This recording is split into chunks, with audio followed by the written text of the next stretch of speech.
Près de 11 milliards de francs CFA de la Sonater, la Société nationale de l'aménagement des terres et de l'équipement rural sont dans la nature depuis la période 2008-2023. Une situation qui ne saurait tarder. L'alarme du recouvrement a été enclenchée par les responsables de la structure. Les fonds recherchés sont essentiellement détenus par des personnes morales ou physiques qui ont pris ou acheté à crédit des équipements agricoles de la Sonater et qui peinent à rembourser. La liste des créanciers est composée d'organisations professionnelles d'agriculteurs, d'anciens ministres et parlementaires, sans oublier l'État à travers la subvention qu'il accorde aux producteurs. Il faut préciser qu'en fait, pour pouvoir vendre les équipements à prix subventionné, l'État apporte sa part.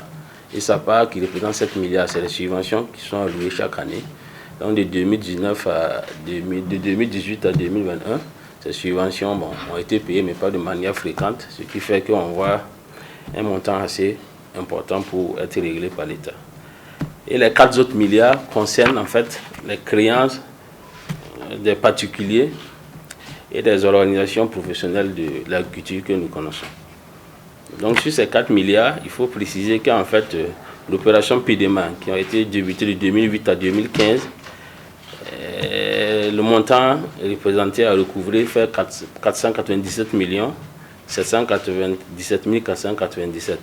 Les 3 autres milliards concernent l'opération de 2017 à 2023, là où les créanciers sont particulièrement les organisations professionnelles avec qui nous travaillons.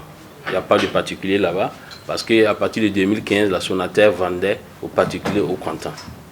Du côté de la Sonater, il n'y a pas de temps à perdre. La société s'est déjà lancée dans une vaste campagne de recouvrement de ses créances. Invite est faite à toute personne ou organisation qui détient le fonds de la Sonater de respecter ses engagements pris et rembourser les crédits.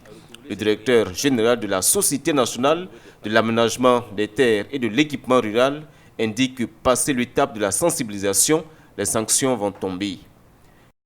Pour les organisations professionnelles, des actions seront entreprises pour diligenter le paiement de leurs créances.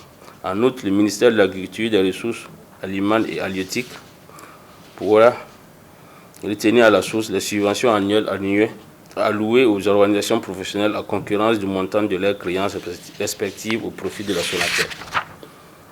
Pour les particuliers et les autorités, la Sonater procédera à la publication de la liste des débiteurs dans un journal de la place à l'expiration du délai.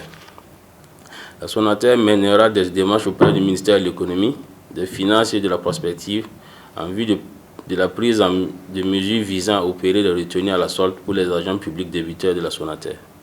La Sonater va réaliser les garanties fournies par les clients et au besoin ouvrira les procédures judiciaires à l'encontre de ces débiteurs. Il faut donc se mettre à jour et dans les plus brefs délais, insiste la Direction générale de la Société nationale de l'aménagement des terres et de l'équipement rural.